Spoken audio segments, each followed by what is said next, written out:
Good morning! Happy Sunday worship! Napakabuti ng Diyos. May buhay at lakas tayo. Maganda ang ating panahon. Malayang-malaya tayo nakakapagtipon. At higit sa lahat, makatanggap, makapag-aral ng Word of God. Di ba kayo masaya doon? Malayang-malaya tayo sa Word of God, di ba? Kasi may mga bansa talagang bawal ang salita ng Diyos. Pero ito, naka-online pa tayo. Nakakarating pa ng ibang bansa. Palakpakan natin si Lord dyan. God is good. Sige, kayo po'y sumusubaybay sa Novaliches Christian Fellowship at ito po tinatawag naming care group. Bago tayo magsimula, maawit tayo ng paborito nating awit dito. Seek ye first the kingdom of God and then mananalangin tayo. Okay? Seek ye first the kingdom of God and His righteousness, and all these things shall be added unto you. Hallelujah, mga babae, seek ye first, mga lalaki, lakas natin. Seek ye first the kingdom of God and His righteousness, and all these things shall be added unto you. Hallelujah, hallelujah. Let's pray. Purihin ka aming Diyos sa iyong kabutihan, sa iyong dakilang pag-ibig, sa iyong katapatan na siyang sariwa umaga. At ngayon ay narito kami, lumalapit sa iyo. Muli, linisin mo kami ng banal mong dugot ng walang maging hadlang sa tatanggapin naming pagpapala ng iyong banal na salita. Bayaan mo na sa pag-aaral namin na ito'y muling mapakain, mapalakas ang aming faith, at higit sa lahat, ma-edify ang body of Christ at maluwalhati ka. So Lord, sa iyo na namin ito pinagtatagubilin. Pagpalain mo kami in Jesus' name. Amen. Okay, maghanda na tayo. Ibibigay ko na sa ating mga tagapagturo. God bless you.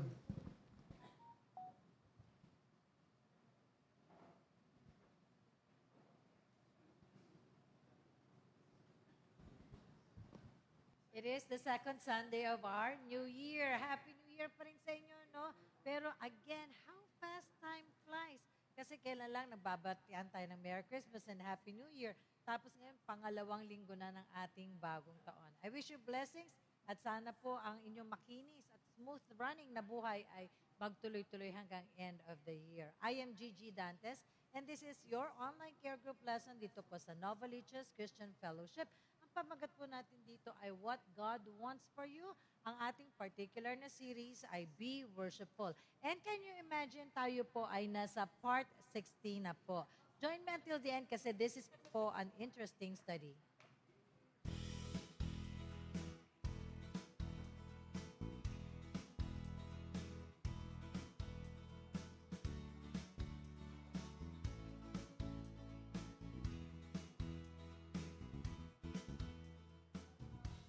Nasa interesting psalm po tayo na Psalm 139 at tayo po ay naghati-hati dito po sa ating pag-aaral na to kasi po napakaganda pong ma-digest ito pong buong salmo ng Psalm 139. At last week po we finished off hanggang verse 12. Ngayon po tatalakayin natin verses 13 to 16 as we read from the New International Version. Alright, again it's a psalm written by David. It's for the director of music. Verse 13 says, For you created my inmost being. You knit me together in my mother's womb. I praise you because I am fearfully and wonderfully made. Your works are wonderful. I know that full well. My frame was not hidden from you when I was made in the secret place, when I was woven together in the depths of the earth. Your eyes saw my unformed body. All the days ordained for me were written in your book before one of them came to be. Praise the Lord for the reading of His Word. Ating sources po bukod sa enduringword.com ay billygraham.org, www.godquestions.org, and answersingenesis.org. Many thanks to the Lord. Marami tayong nakukunan na ganitong resources. At sa mga nag-author din ng ating mga nabasa, maraming salamat din sa inyo. Pati din po, dun sa mga nahiraman natin ng graphics para maganda pa ang pagpapaliwanag ng ating pag-aaral ngayon. Why can't I fully comprehend God? Bakit hindi natin fully maintindihan, hindi natin lubos na maunawaan ang ating Panginoon? Ang sabi sa Romans 11:33, "Oh, the depth of the riches and wisdom and knowledge of God! How unsearchable are His judgments and how inscrutable His ways." You see, God is incomprehensible. No? Hindi natin lubos na maiintindihan ang Diyos. Una sa lahat, God is sovereign. Pag sinabing God is sovereign, kaya ba nating unawain yun? It's so hard to define a sovereign, and the sovereignty of God, not using many words. You see, God is sovereign, ibig sabihin, supreme ang Lord. Siya ang nakakaangat, siya ang pinaka-kataas-taasan sa lahat. At ang sabi po ni Billy Graham, with regards to God being incomprehensible, if God can be fully proved by the human mind, then He is no greater than the mind that proves Him. Medyo bata pa dyan si Billy Graham, nung sinabi niya yan, kung ang Diyos daw ay fully maiintindihan, lubusang maunawaan ng kaisipan ng tao, then ang Diyos daw ay hindi nahihigit pa sa kaisipan ng taong yon. No? Bakit? Kasi kaya natin siyang intindihin. But that is what makes God God. He is incomprehensible. Hindi natin siya kayang lubusang maunawaan. His powers, His reasoning, His ways, His purposes, hindi natin kayang arukin, no? To use the term. Now, sabi nga, if you try to rationalize God exhaustively, paano mo yun gagawin? Samantalang there are mysteries in this life na talagang hindi natin maiintindihan about God. Sabi ng Sunday school teacher ko nung ako ay grade 6, I'm beginning to be interested in the Lord and the Bible.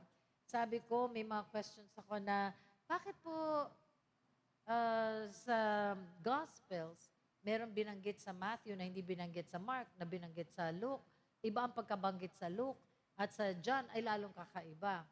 Tapos, sabi ng Sunday school teacher ko, hindi ko rin alam ang sagot sa tanong mo. And I appreciated his honesty back then. And then he said, pagdating ko sa langit, itatanong ko, pagkaupo ko sa kandungan ng ating Diyos, ay tatanong ko sa Kanya ang tanong mo para malaman ko ang sagot. Pero ngayon, now that I've grown into ministry practice, iniisip ko, pagdating natin doon, pag na-translate tayo, pag nabago tayo, in the moment, in the twinkling of an eye, nabago tayo, ay magiging lubos na rin yung ating pangunawa kasi magiging glorified bodies tayo. And I guess, yung mga things na puzzled tayo, hindi na natin madadala yun sa heaven. Kasi perfect happiness nga sa heaven eh. So therefore, walang mga stones na unturned. Kumbaga ba, lahat ay full na ang understanding natin. On this earth, ang ating pananaw ay maliit, ating pangunawa ay makitid. Kung pipilitin natin unawain ng Diyos na infinite at limitless, unlimited, ay hindi talaga natin kayang ipasok sa ating kaisipan. At gaya nga nito, no? Halimbawa, paano natin kahit na i-try na i-explain ng mga scientists, no? Yung principle ng gravity, hindi mo pa rin fully ma-comprehend. How is that happening? Basta alam natin, no? Why are objects drawn to the center of the earth? Hindi rin natin yun maintindihan, di ba? Core, crust, and mantle. Tapos tayo ay drawn tayo to the center of the earth. Maraming mga bagay na talagang hindi natin lubusang maunawaan even with the explanation of science and with the advancement of technology. Kasi nga, God is sovereign, He is supreme, He is above all, at walang makakahigit sa Kanya, walang makakaunawa sa Kanya. Sabi ni Billy Graham, the moment the human mind is able to understand God, then that will reduce God to no greater than the mind that proves Him. God's sovereignty, ang pagiging sovereign ng Lord as an attribute, means He has absolute authority. Okay? Absolute authority kasi absolute no one is greater than yung kanyang otoridad, kanyang kapangyarihan, at ang kanyang paghahari over all creation, being the ultimate ruler, creator, and sustainer. Yun ang trabaho ng Diyos ngayon no? Sino-sustain ang buong universe. Able to do as He pleases with His plans encompassing past, present, and future, even amidst evil. So, He is able to do lahat ng nais niyang gawin dahil yung kanyang plano ay nagpasimula noon pa man. No? Sabi sa amin sa Bible School, eternity past and then eternity future. At pag pipilitin natin unawain ng eternity past and eternity future, mahirap maarok yan. No? Kasi again, eternity past is yung wala kang definition ng past, simula ng past. At wala ka ring definition ng dulo, no? Nasa hinaharap. So, yung kalooban ng Diyos, yung kanyang mga purposes, yung kanyang plano base sa mga purposes niya, no? It encompasses past, present, and future. Lagos yan, covered lahat yan, even amidst evil. So, even if hadlangan ni Satan ang anumang balaki ng Diyos, no, hindi nagpa-prosper ang gawa ng kaaway. Bakit? Kasi God is sovereign over all. No one is above Him. He is supreme. Kaya nga, di ba, sinasabi natin, bakit no, ang panahon ng Christmas, inaalala natin no, na si Herod, naaalala natin, na si Herod nagpapatay ng mga baby boys. At ganoon din naman sa panahon ni Moses, pinapapatay ang mga firstborn na mga boys, no? Bakit? Kasi it was Satan's looking at it from a spiritual standpoint. Satan is trying to hinder the coming of the Messiah. Kasi nga, tinan mo, hindi girls. Ang mga girls excluded, pero boys lang. No? So, pinipigilan ng Diablo ang paglabas ng Messiah. But you see, sabi, God is able to do as He pleases with His plans encompassing past, present, and future, even amidst evil. Magkabay, walang makakapalag kay Lord, no? Kahit na anuman ang pilit nilang gawin. So, last week po, this one, Proverbs 21:30. I skipped it here. There is no wisdom, no insight, no plan that can succeed against the Lord. Proverbs 21:30. Walang kaalaman o karunungan, no? Walang plano, walang kaisipan ang magsasucceed against the Lord. So last week, mabalik na ako, inaaral natin, what is God, no? Papaano natin madedefine pag sinabi, what is God or who is God? Sabi nga natin, para natin malaman at kabuuan, no? Try as hard, no? Na pilitin man natin, even if we try very hard, no? Na alamin, this much, no? Can we come close to knowing God and understanding God based on His Word? Aalamin natin yung mga attributes niya. And by attributes, we mean inherent na qualities, yung mga likas sa Kanya. Of which we said, no, na merong dalawang klase, the non-moral attributes or those that pertain, mga katangian ng Diyos na likas sa Kanya, that doesn't refer to being right or wrong, no? Or being ethical. At yung moral attributes naman, yung mga nagre-refer to being right or wrong. At sabi nga natin, ang mga non-moral attributes, ito ay different from immoral o yung masama, malaswa at walang moralidad. Amoral pala yung walang moralidad. Oh. So, ang non-moral, ito yung that doesn't have to do with being right or wrong, but ito yung katangian na non-communicable. Hindi pwedeng maisalin sa even the holiest of Christians, no? Even the greatest of martyrs, no? Ito yung mga non-moral attributes of God. Diyos lang ang meron. Omnipresence, yung being present everywhere. Omniscience, God knows everything. Omnipotence, God is all-powerful. And then immutability, God doesn't change. Yun yung mga hindi po pwedeng ipasa, isalin o kopyahin ng Kristiyano kahit na sabihin na natin sobrang nagpapakabanal siya. Pero ang moral attributes naman ng Lord, on the other hand, ito yung po pwedeng mahawahan, no? Mahawahan ang mga Christian na nagpapakatapat sa Lord, sa Bible reading, sa prayer, sa Christian living. So ano-ano ito? Kabanalan, righteousness, truthfulness, omnibenevolence, yung goodness and love ng Lord, justice, mercy, faithfulness, patience, and grace. I know, marami pa kayong pwedeng maisip, like truthfulness, no? Marami pwede kayong maisip na mga moral attributes ng Lord.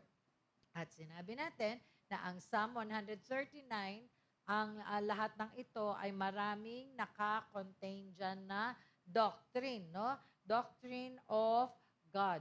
At dahil nga ito ay written pa rin, no, ni David, ginawa itong napaka-personal, napaka-intimate ni David. You have searched me, Lord, and you know me. You know when I sit and when I rise. Omniscience. You perceive my thoughts from afar. You discern my going out and my lying down. Lahat yan, no? Lahat yan ay nagpapahayag ng ang mga non-moral attributes ng Lord. Ngayon po, aaralin pa rin natin ang trend, no? Kung papaano ang mga katangian ng Panginoon base sa pagkakapakilala at pagkakakilala din ni Haring David. No? Tinawag na sweet psalmist of Israel at ang kanyang worship ay nakabatay doon sa mga kanyang pagpapakilala ng, again, non-moral and moral attributes of God. So, ito pong sabi natin nung last time, sabi natin ang Lord ay si David nung dinescribe niya ang Lord, marami siyang mga non-moral attributes, and yet darating tayo ngayon sa verses 12 to 16 na ang God being the creator of the universe, everything including mankind, ay personal para kay David. Kaya yun ang content ng verses 13 to 16. The eternal God formed me. Again, talking about the omniscience of God. God as the creator, at sabi nga ni David, no, me, no? Dun sa kanyang passage ngayon, ay alam ng Lord ang maraming bagay. Okay, sabi, for you formed my inward parts, you knitted me together in my mother's womb. I praise you, for I am fearfully and wonderfully made. Actually, lumalabas, full term na yung baby dyan di ba? Kasi buo na siya. But, nung pinagbubuntis ko si Icy, syempre, first time mom, no? At tinitingnan ko, ay, gano'n nakalaki ngayon yung baby. Ay, nakita ko dun sa reference ko Ay, Kasing laki na siya ng strawberry. Nakaka-amaze, no? Nakaka-amaze na such a being nagsimula ng ganon. Such a wonderful being nagsimula ng ganon. Eh, after enumerating yung mga characteristics ng ating Panginoon, yung kanyang mga likas na katangian, sabi niya, "For you formed my inward parts, you knitted me together in my mother's womb. I praise you because, or for, I am fearfully and wonderfully made." Naku, napakagandang pangyayari niyan, ano? Yung the development of the fetus, the baby inside the womb of the mother. Ngayon, the fact that God knows and cares for children in the womb means that God's concern for life begins at conception. Ayun no, sinasabi, "For you formed my inward parts, you knitted me together in my mother's womb." Kung isipin ko si IC na 50% of me and 50% of Pastor Mark, no? Diba parang hindi mo siya fully mako-comprehend. Actually nga, di ba, kung halimbawa si Mama Marlene, ilan yung anak niya? 4, di ba, Mama Marlene? So kung apat sila, 2 boys and then 2 girls, no? Lahat yon ay galing sa inyo ni Daddy Joe. Pero kung titingnan nyo, talagang magkakaiba sila. No?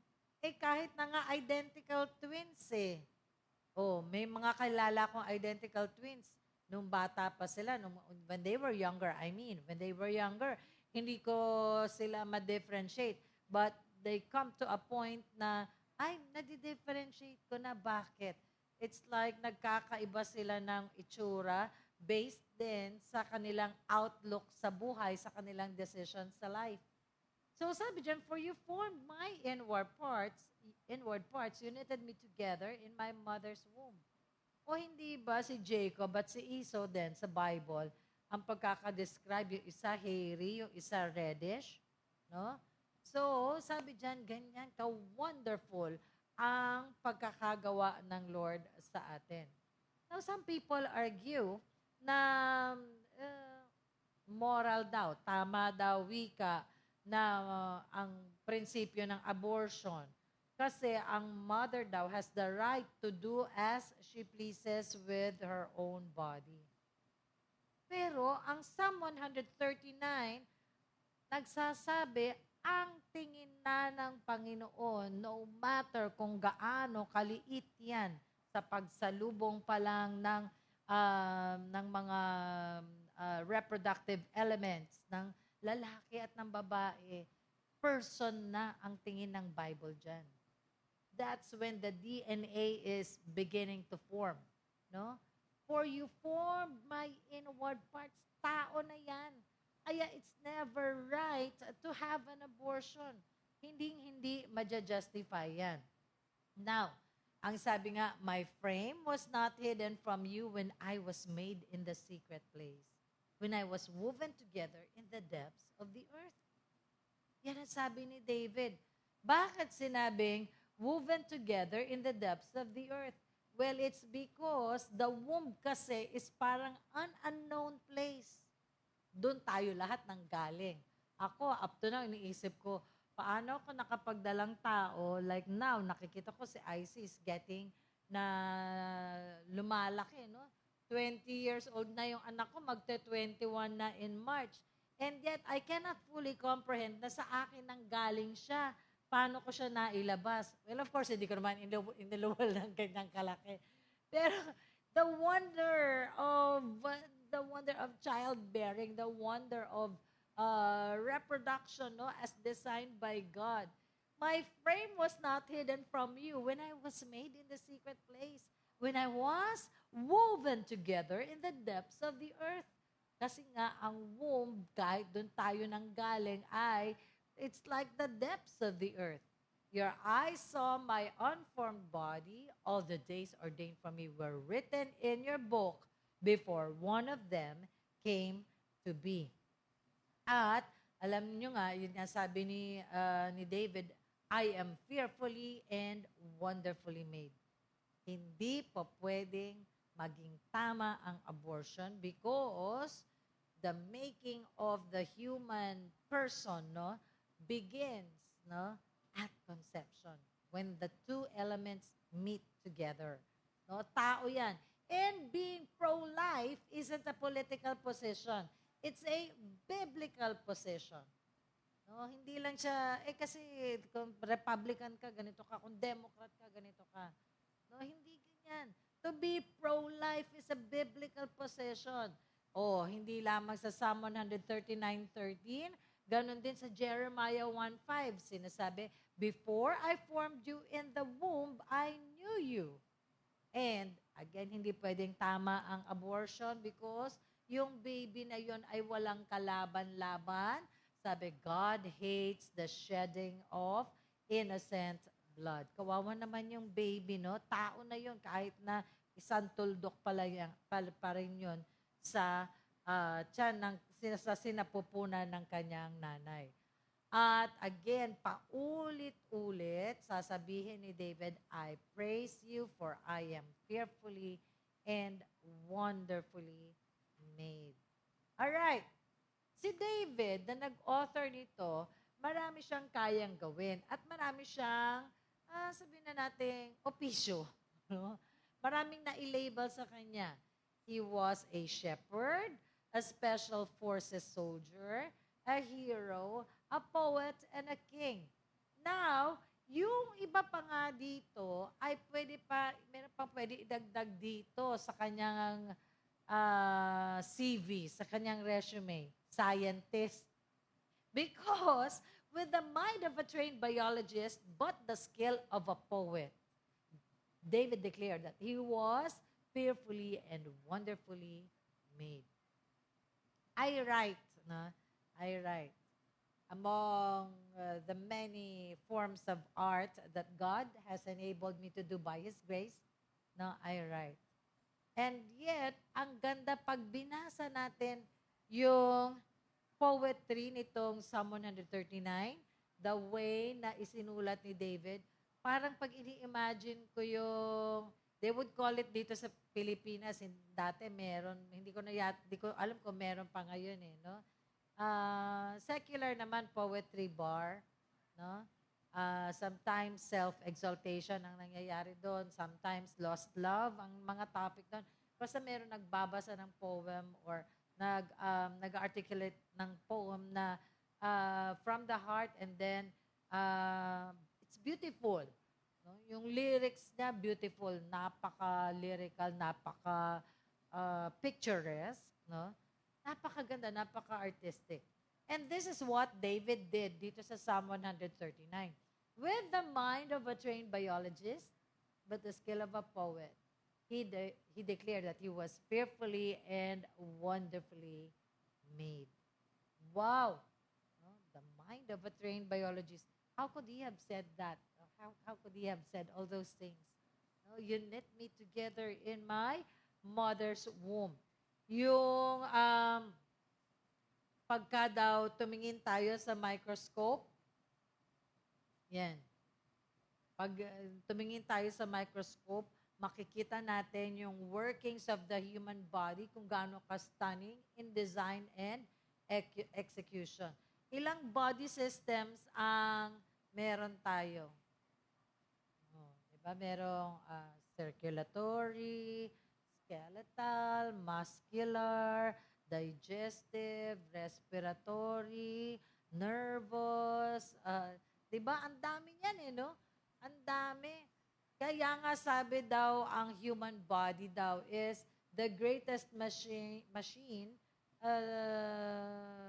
there is in this whole wide world. Bakit? Ang daming mga body systems na talagang interacting with one another na tayo ay sa buhay natin sa araw-araw, lahat yun, Interacting yan, lahat yan. The workings of the human body are stunning in their design and execution. Nagpapatunay na meron tayong master designer. Sabi ni John Trapp, the greatest miracle in the world is man, in whose very body, and how much more in his soul, are miracles enough between head and feet to fill a volume. Yung tao, tayo, ako, ikaw, bawat isa, no? Tayo daw ang greatest miracle in the world.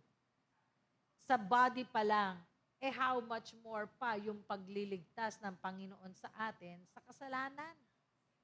No? Diba? The greatest miracle in the world is man. Ang ganda-ganda ng mga quotes palagi dito sa enduringword.com kasi again, no, napaka-lyrical, napaka-poetic, napaka-profound. Ng pagkakasabi ng mga pinagkukunan ng mga authors ng enduringword.com. Ay, na-double ko yung sulat dyan kasi I wanted to do a picture of John Trapp. No, hinahanap ko siya sa internet. No? At pagkatapos, ito si John Trapp pala, he lived from 1601 to 1669. No, yan ang kanyang itsura. English Bible commentator. Ganda-ganda nung pagkasabi niya niyan. Now, from answersingenesis.org, hindi na daw tayo kinakailangan to look far to find the best evidence for the Creator. You know, etong Psalm 139 na ito, maganda siyang pang-refute o pang-sawata sa mga humanistic doctrines. That of abortion, that of evolution, no, yung mga makasarili at pang mga taong makasalanan na insight.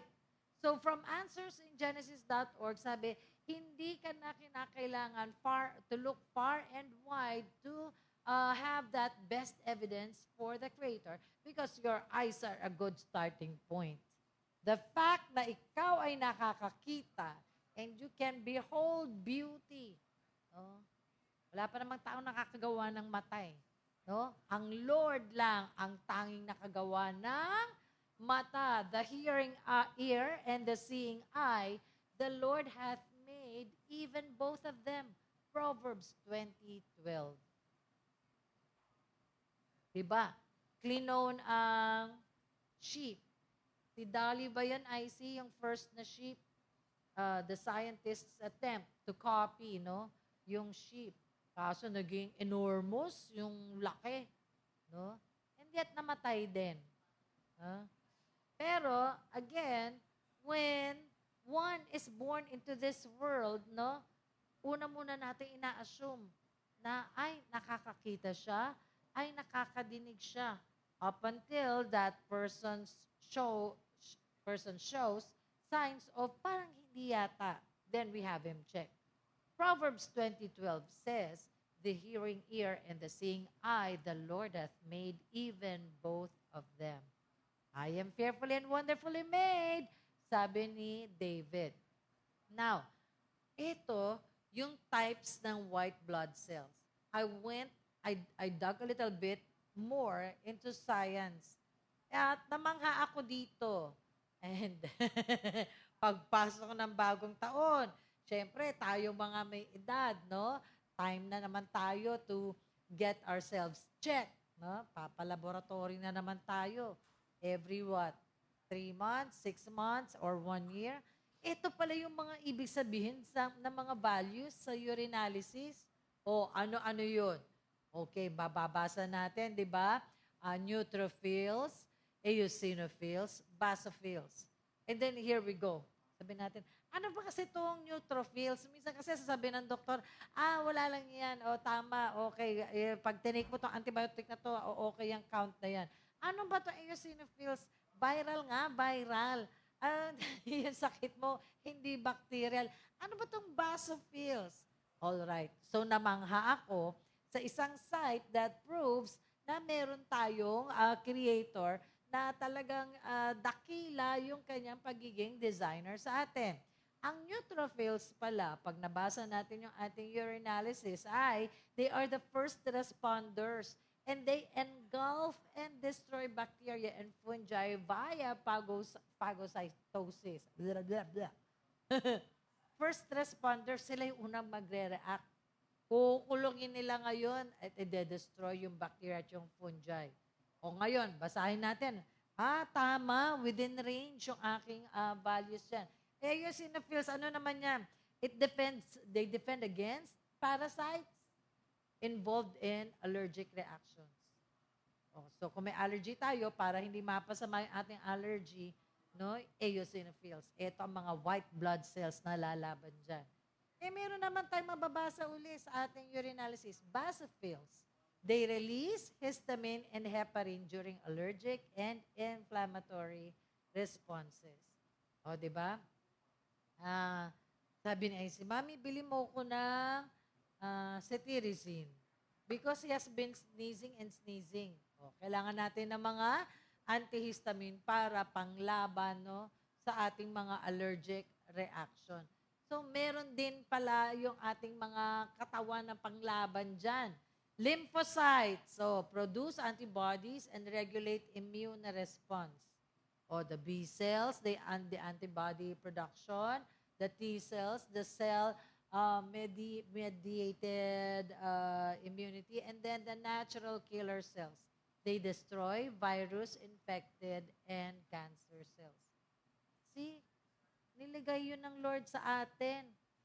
Kaya, hindi tayo madaling magkasakit, no?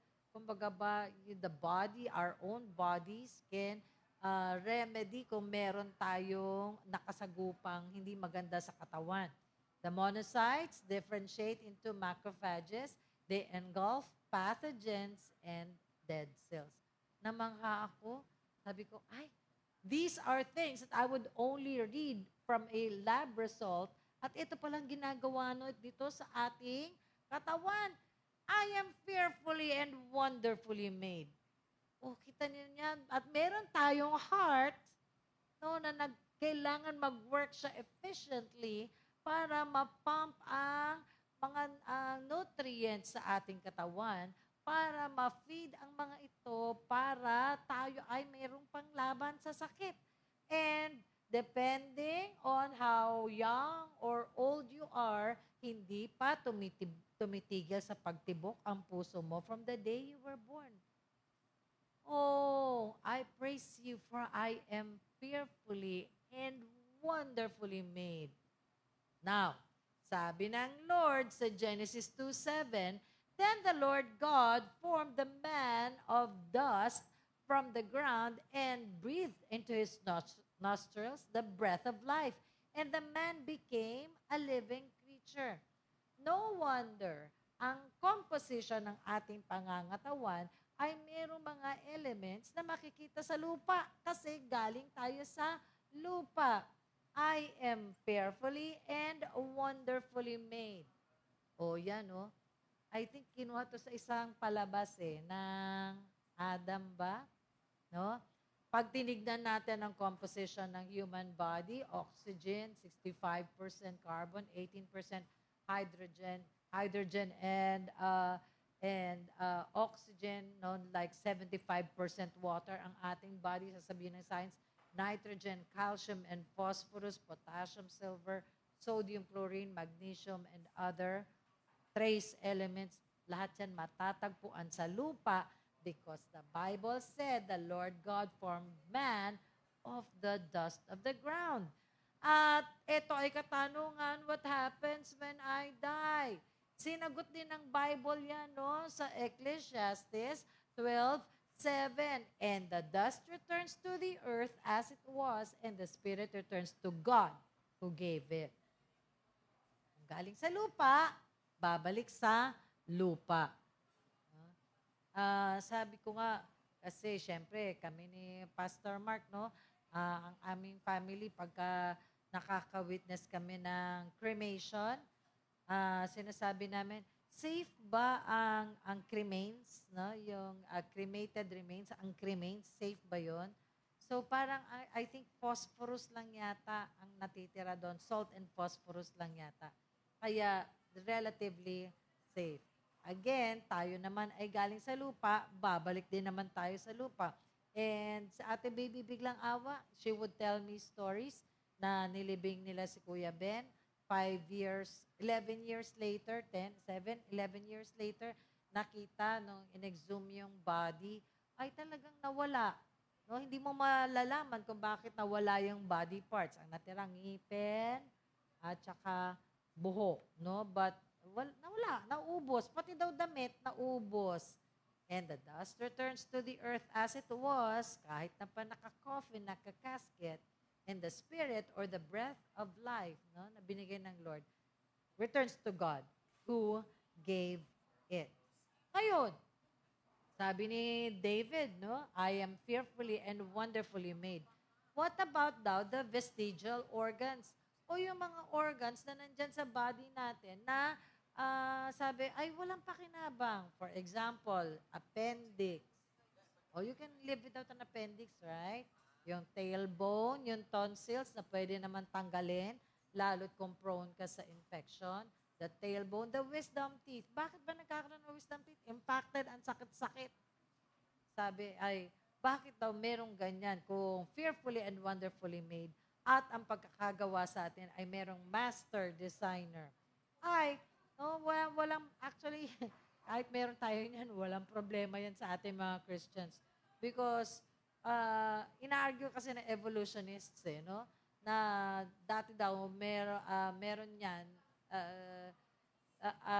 at hindi naman daw kasing na kailangan sa ngayon. But again, it's only God who can, it's only God who has the wisdom kung bakit niya tayo nilagyan yan. It's not a question for me na ako ba ay galing sa unggoy, yung dating sinaunang tao, merong ganyan, ngayon ay wala nang news yan. Hindi ko yan tinatanggap because I believe na tayo, kagaya ni David, ay fearfully and wonderfully made. Wow, praise the Lord, praise the Lord, praise the Lord. Vestigial organs. Now, ang sabi dyan, I was made nga in secret and skillfully wrought in the lowest parts of the earth. Alam niyo po, pagka sinabi dyan na, gaya niyan, no? For you formed my inward parts, you covered me, you knit me.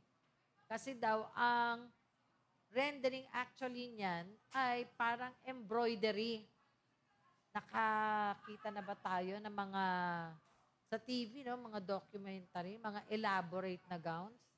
Isa-isa, isusulsi ang Swarovski, no? Na crystal, isa-isa to produce that elaborate na gown. Eh, ganun daw ang sense dyan, na you formed by inward parts, you covered me in my mother's womb. Ganun ka sinsin, ganun ka intricate ang pagkakagawa sa atin. Skillfully wrought in the lowest parts of the earth. Eh, meron ngayon nagtanong, no, paano daw yung wika, yung mga tao na may mga birth defect? A heart defect?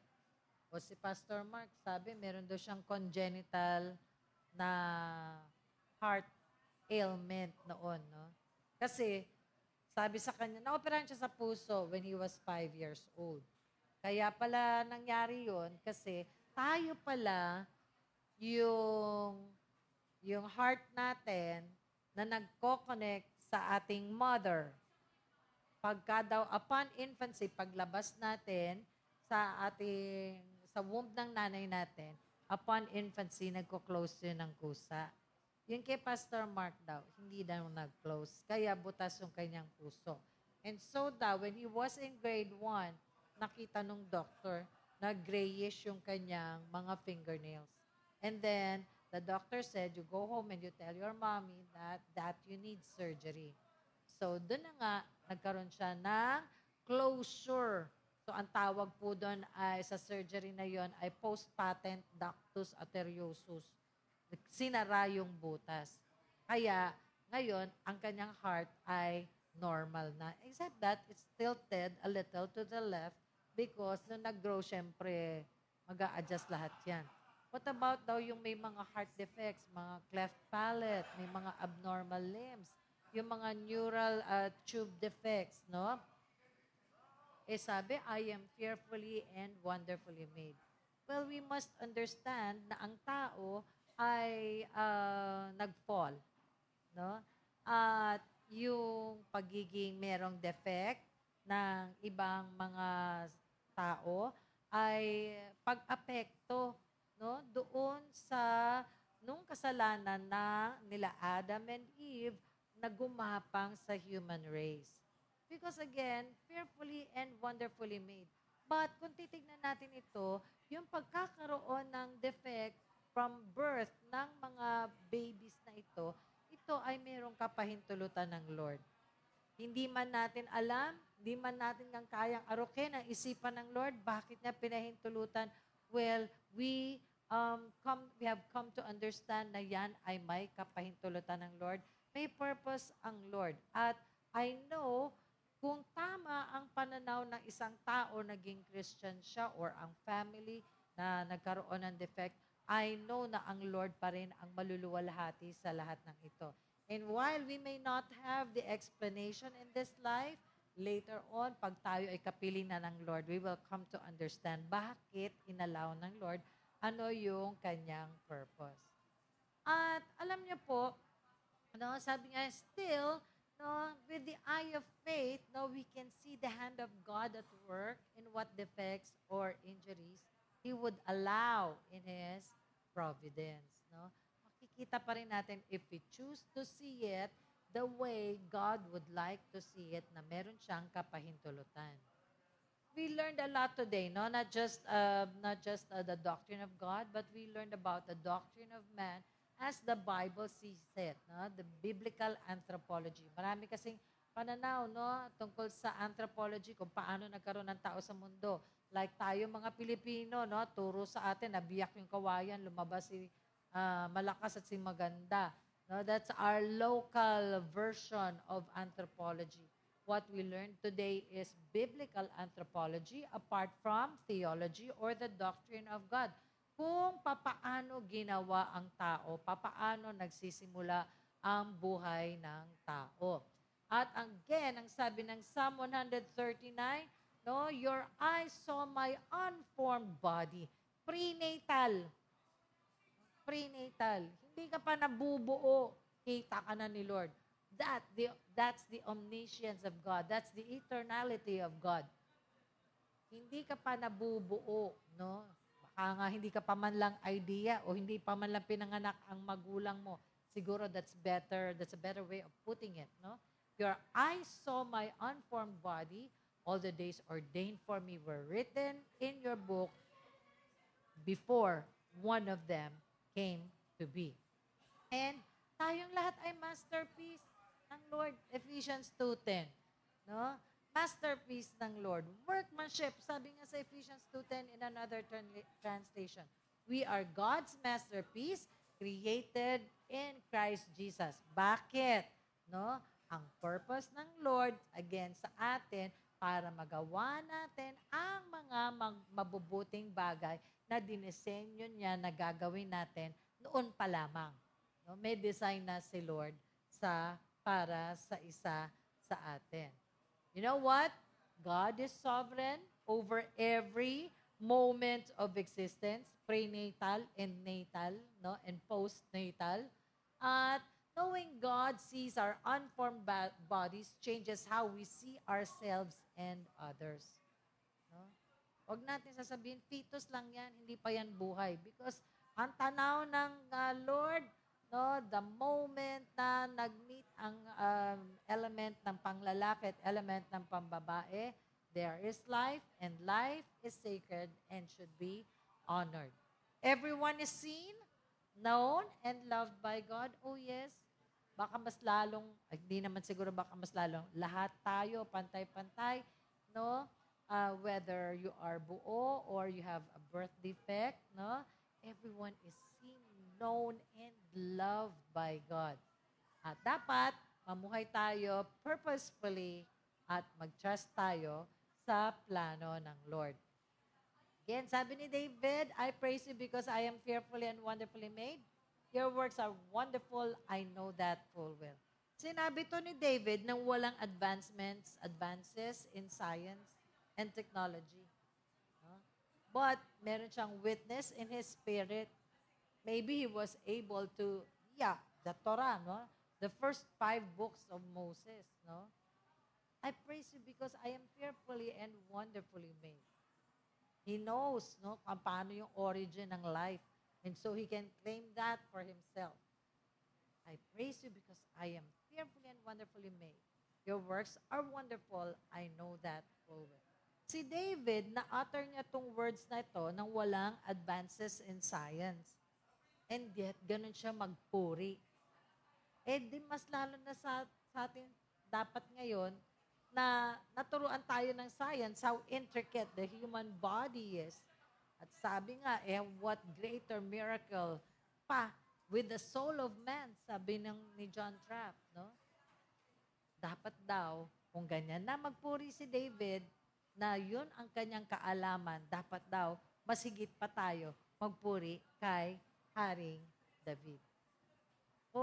Sana po nag-enjoy kayo sa ating lesson. Tayo yung manalangin. Thank you, Jesus. Meron po kayong magandang plano para sa amin. At sana po, Lord God, itong 2026, kung kami ay broken noong 2025, na-derail kami sa plano mo, now, Panginoon, ibalik mo po kami sa mainstream at mamumuhay kami according to your heart, according to your plan. Tutop din namin ang kalooban mo po, Panginoon, kasi napakaganda po ng plano mo sa amin. Thank you, Jesus. Be with us in worship. In Jesus' name, amen. Oh yes, God has the most amazing plan for you. And it may seem to you like it's a long road or mag-isa ka lang na nagbabata niyang road na yan. And it may seem to you like you don't know what's up ahead. Pero one thing ay hindi mo matatawaran. God has the most amazing plan for you. What are you gonna do about it?